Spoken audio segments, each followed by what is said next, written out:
Good morning, y'all. YouTube and the Xenoverse.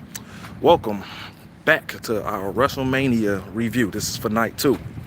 Now, if you watched the previous video, I already said that night two could possibly be better than night one, but after what I saw, I'm not entirely fucking sure. So it's just like how it was with night one. The first match is literally gonna tell me if this show is gonna be worth my time, and if I don't rant. So in our first opening match, we had Rhea Ripley defending the NXT Women's Championship against Charlotte Flair.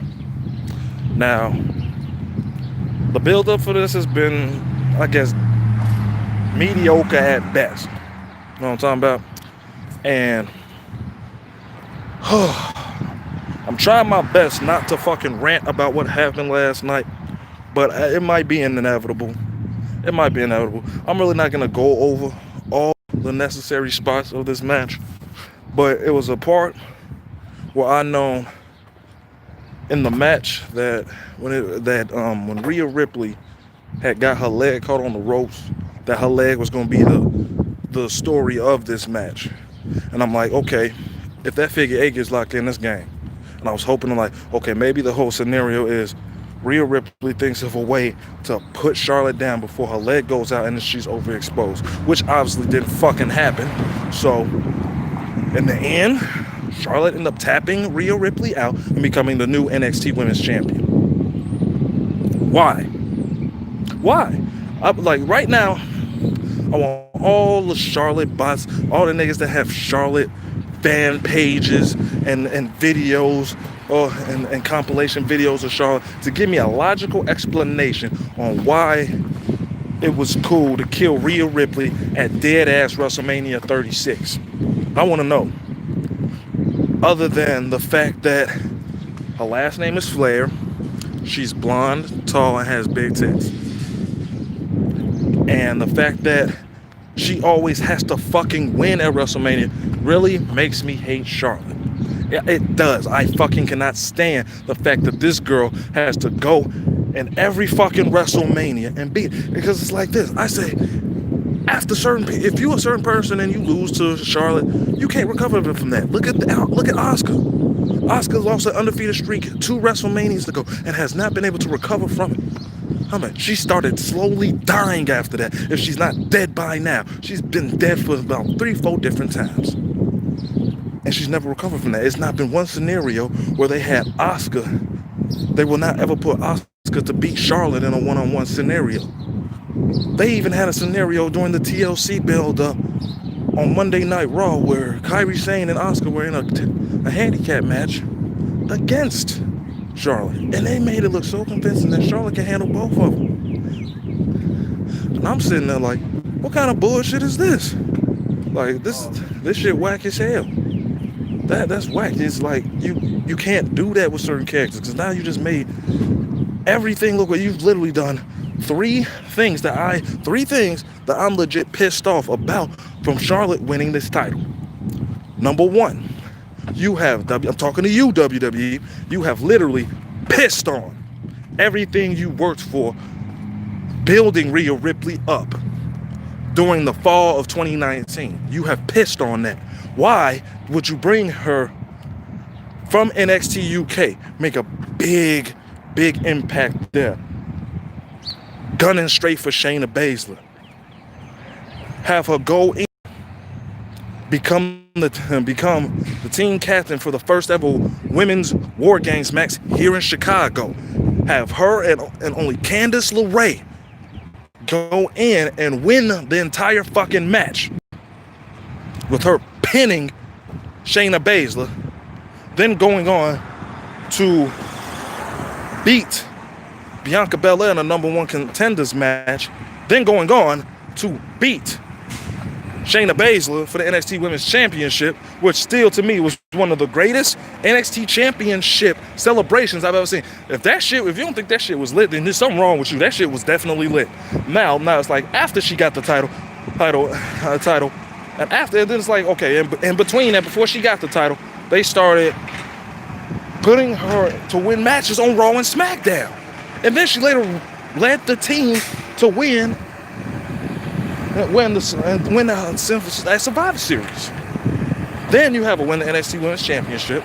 She has her first title defense against Toni Storm at Worlds Collide. Then goes on to take over Portland. Wins against Bianca Belair there.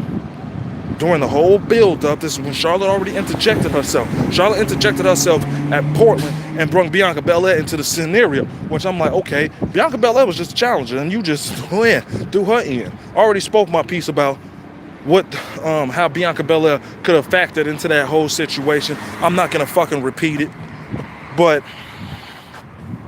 so you pit, and then like, okay, so then you have her going into WrestleMania.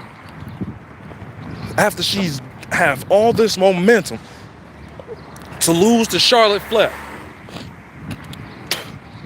So right about now, her losing that first ever NXT Women's Championship match. That's another reason why they said, oh, we can't have anyone, or we're gonna feature the first NXT Championship period on WrestleMania, and it happens to be the women's match. So we have to have Charlotte win this. Charlotte has to be the first woman to win the NXT Championship at WrestleMania. So just by doing that, I don't know if I want to see how they're going to build Rhea Ripley up now after she's lost clean to Charlotte. That's number one. So number one, you've pissed on Rhea Ripley. Number two, Charlotte on NXT television is not going to be doing anything. It's not going to do nothing for the women's division in NXT. The women's division in NXT is perfectly fucking fine without. They have too many talented ladies down there for you just to put your golden child, Charlotte, into this scenario and be its champion. It's not fucking needed. It's not fucking needed at all. So just by doing that, by having her beat it, you have pissed on the women's division in NXT. Because you think any of the new girls they're trying to build up are going to fucking beat Charlotte Flair? Fuck no. So thank you for doing that. And number three, you used Bianca Belair as a sacrificial lamb in this whole scenario. And that's also fucked up. When this girl should definitely be NXT Women's Champion somewhere in this. Like I gave you the scenario of the triple threat match. This scenario would have been a lot better and have been able to keep Bianca Belair where she is in NXT and let her have a reign as champion, and you can still continue a mini Charlotte and Rhea Ripley feud that doesn't have to have a championship implicated to it, where Charlotte can easily get it. Those are three reasons why Charlotte should not have won. Because of how much piss y'all have just released on everything. The match itself, it wasn't bad, but it's like it was nothing special. It was nothing special at all. Then we had Aleister Black versus Bobby fucking Trashley. I would be lying to you if I told you I watched this match with open eyes. The only thing I did like, Aleister Black's fucking entrance attire. I thought that shit was dope. Bobby Lashley still has no charisma. He's still fucking terrible.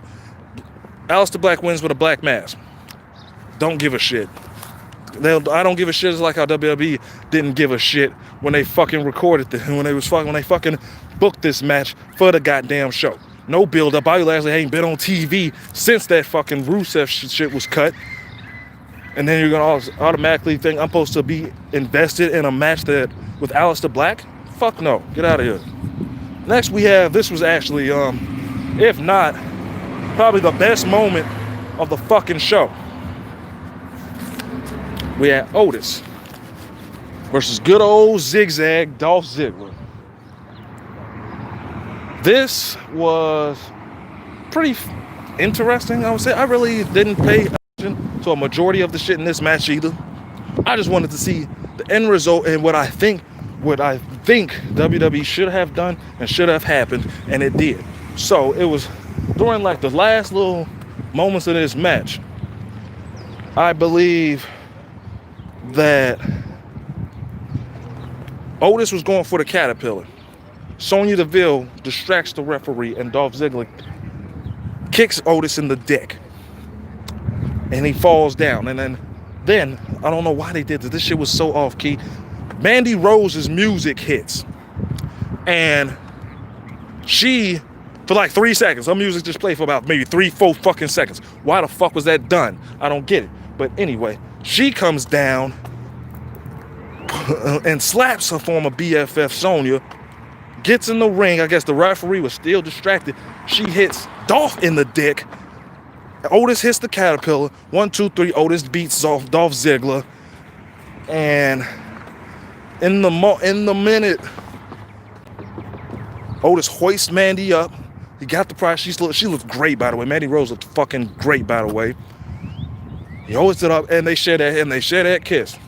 That was probably the best WrestleMania moment of the whole fucking show, both nights. It would have been 100 times better if they was in Tampa with 80,000 people.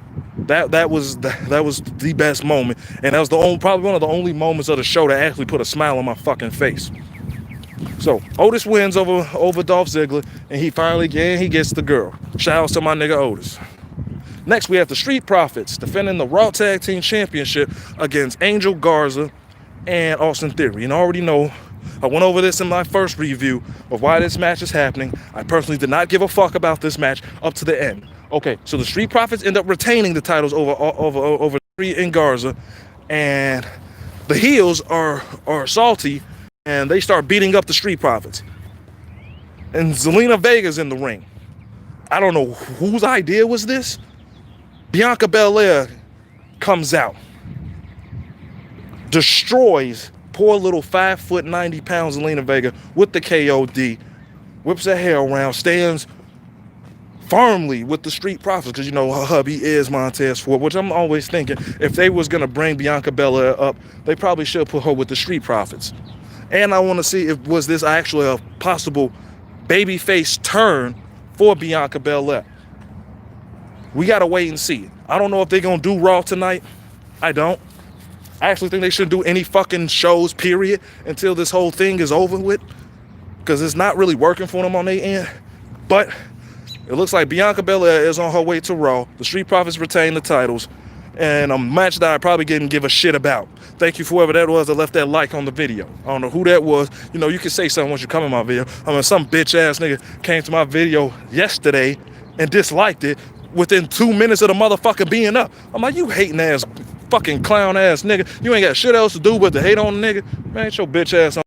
Anyway, we had the 5-women elimination match. So before the match, Sasha and Bayley are talking to I believe that was Kayla Braxton, and Bayley says some shit that really I didn't give a fuck, and Kayla Braxton's like, asked Sasha, like, do you even want to win the championship?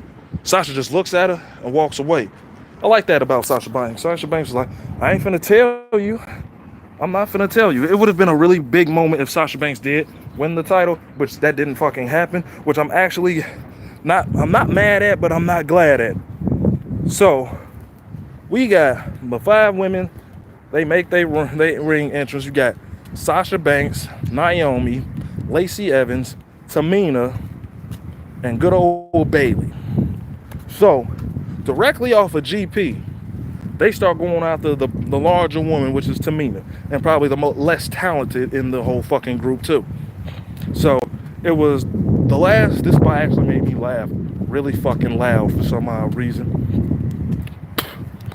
It was a spot where I think they did this on SmackDown. Yeah, they did this on SmackDown. Sasha Banks, Naomi, and Tamina are in the ring at the same time, and they do the old school fucking team bad thing, and then in the end Sasha Banks gets super kicked in the fucking face. And yeah, I don't know why they decided to do that. A lot of people say that group was really not that good, but I actually liked the Team Bad group just because it let me see a different side of Naomi that I haven't seen, and she actually did that role pretty solid. Even though like she can play a heel, she's better as a babyface, to be logically honest with you. But so there's another spot in this match during the elimination part was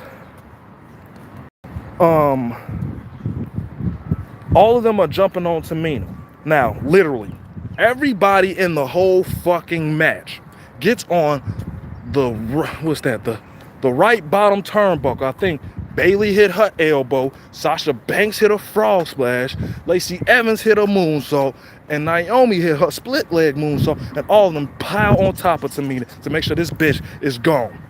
Then after that, Naomi started to get on a little roll. You know what I'm saying? She's doing some flips, pinning two people, those dive board spring kicks. Like, the girl was on a roll. And then, you know, Sasha Banks came in and caught with a backstabber. She tapped out. She's eliminated. So now we got Bayley, Lacey, and Sasha left. And it was a miscommunication part where Sasha is in the corner along with Lacey, and Bayley rushes and knees and goes in an attempt to knee Lacey Evans, but Lacey moves out the way and hits Sasha. Now Bayley's looking like, oh shit, okay, I'm kind of confused a little bit, but at the same time, I'm like, I guess she's the champion, and it didn't really fucking matter. So I'm like, so around this part, Sasha Banks is I don't know why she would turn her back on Lacey Evans. You know, I don't know what made you do that, but she turned her back on Lacey Evans, and Lacey Evans must have went for the women's right on Bayley. Bayley ducks it and knocks out Sasha Banks. Lacey pins her. Bayley sits there and watches. I understand, like, that would actually, I think, is a very smart move. Yes, that is your best friend. This is a fucking championship match going on, so she's eliminated. Well, at least you know that ain't no bad wedges. Before that, Sasha Banks is talking to Bayley. I've always had your back, and blah blah blah, and blah blah. Boom! She gets her ass knocked out. So, and then after this, I'm hoping to the wrestling guys that fucking Lacey Evans does not win over fucking Bayley. I'm like, okay, and that's exactly what happened. I don't know what the fuck Bayley is calling that lame ass headlock drop DDT move, but she hits Lacey with that 1, 2, 3. Bayley retains the women's championship. And the match itself was fun, but and I'm like, okay, you know, when you put two, you know, useless elements like Lacey Evans and fucking Tamina in there, it makes the match that much worse. But in the end, Bayley retains, and she's still your SmackDown Women's Champion. Next, we got the Firefly Funhouse match with John Cena and Bray Wyatt. John Cena makes his way to the entrance. This match was weird. I didn't really know what to think of this one. I'm thinking it was going to be like a like the Final Deletion type of thing. I'm thinking we're gonna get a whole layout of these two brawling inside of the Firefly Funhouse, but they go out to the ring. Bray Wyatt comes out of nowhere. The screen kind of like distorts, and they show John Cena in his debut gear, and he says the line that he said to fucking Kurt Angle about the ruthless aggression. So he tries to slap Bray Wyatt about maybe 3-4 times, and then it flash frames to a whole nother shit. It literally flash frames from them in the ring doing that. Man, Bray Wyatt is still in his Bray Wyatt form. He ain't in the Fiend costume. Next, you know, it shows Bray Wyatt in that exercise gear. If you watch the Firefly Funhouse, he's doing those little exercise skits. It shows that, and it showed John Cena with dumbbells. It looks like they was in a cage. It looked like they was in the back in the retro section of the WWE. So he's hitting his dumbbell reps. And I didn't really care for the dialogue in that, but I'm just looking, okay, what the fuck? And then after that, they do the shit again.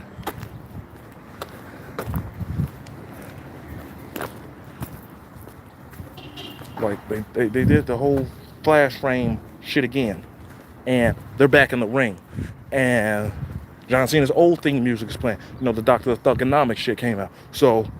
You know, Cena starts spitting some bars to him, threw a sack of nuts on him, talking about these nuts and shit, and Bray Wyatt just responds with, I forgot what the fuck he said, to be honest with you.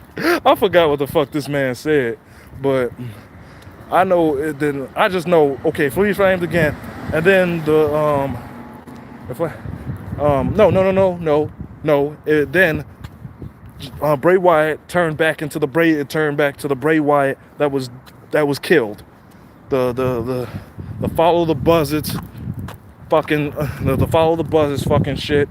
And I believe he hit Cena with Sister Abigail and laid him out. And then I think he went back to regular post Thugonomics John Cena, and it looks like he was tackling and punching on Bray Wyatt, but it looked like it was actually Huskus the Pig. And then you see the Fiend rise out of nowhere, and he gets him with the mandible claw. I'm trying to think, did he give him a Sister Abigail? But all I know is Bray Wyatt got his win back. Bray Wyatt got his win back from John Cena those years ago. John Cena I said that wrong. John Cena was defeated and Bray Wyatt got his win. This would have been better if this was for the Universal title, instead of putting on fucking Goldberg and now on fucking Braun Strowman. But this match, I don't even think you can call this a match, because there was no really like wrestling in it. It was fun. It was a little weird.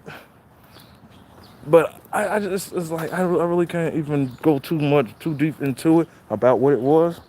But it was just really weird. The Firefly Funhouse was really weird. I was expecting it to be like, be somewhat like the Boneyard match from last night, or from the night before, which still to me right now is the best match of the fucking show, both nights. No hands down. That's probably been the best match of WrestleMania so far.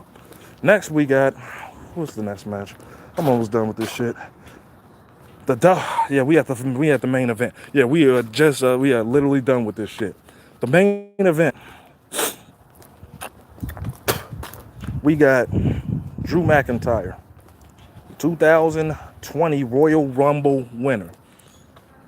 Drew McIntyre challenging Brock Lesnar for the WWE Championship. And I thought this match was fucking terrible. This match really did nothing for me. It was like, the over formulaic Brock Lesnar match. That nigga must have hit him with 2 suplexes. And I think not even within 2-3 minutes of the match, this nigga get hit with a Claymore. This match was nothing but about 5 F5s. The first F5, Drew McIntyre kicked out at 1. The first one, he kicked out at 1. And then it just kept going back with F5s and Claymores, F5s and Claymores. It took about 5 Claymores. And 1, 2, 3, Drew McIntyre is your new WWE champion. And I felt that it was really underwhelmed. And it actually should have been a way more physical, brawler type of match. But so that kind of was a letdown on their end for that one. I'm expecting a little bit more physicality out of these two, other than suplexes, F5s, Claymores. So that shit didn't exactly work out the way I wanted it to. I really am not even going to fucking compare the nights anymore. I'm gonna now grade WrestleMania 36 as a whole, minus the critique that this is a fanless arena. I'm going based off what I saw, outcomes and everything. This WrestleMania was not a good WrestleMania.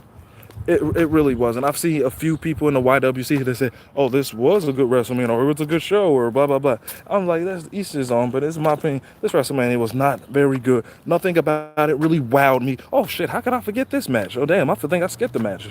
I definitely did. We had Randy Orton and Edge in the last man standing match. This match was pretty fun, and it did what it needed to do. It did what it needed to do. These dudes went all the way to the back, all the way into the little conference room, the NXT conference room. It ended on, I think, Randy Orton and Edge were on like this truck body, and he hit him with a spear, and he literally choked Randy Orton out, got 2 chests, and gave the man a concerto. And Edge defeated Randy Orton in typical style. He got his revenge, which I'm like, okay, that was probably how it should have been. I was expecting a little bit more physicality from these two, but it was still fun. So now I'm done with that, because I completely almost I'm trying to get this video out the way so fucking quick. I'm almost forgetting matches. So now we're gonna give WrestleMania 36 an overall grade. WrestleMania 36 gets about maybe a 5. It gets a 5 out of 10. It was a half-ass show because it was half-ass built anyway. And then the whole the whole Kobe thing is just ruined. It just ruined everything. It ruined the whole luster of WrestleMania. The best thing still on the show was the Boneyard match with AJ Styles and WrestleMania out of both nights. I don't really understand what the fuck that was supposed to be. But that was it. WrestleMania 36. So WrestleMania 36 is in the books. Will go in the books as the worst WrestleMania of this fucking decade.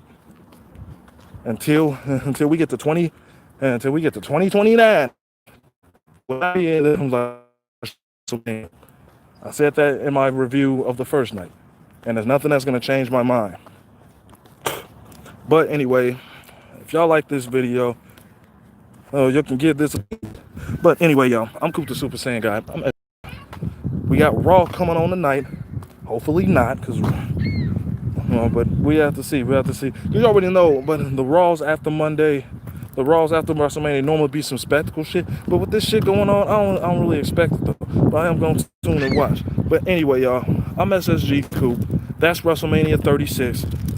A very, very disappointing build, very disappointing show that had a few good moments in it, but other than that, outside of the Otis and Mandy scenario, which legit put a smile on my face.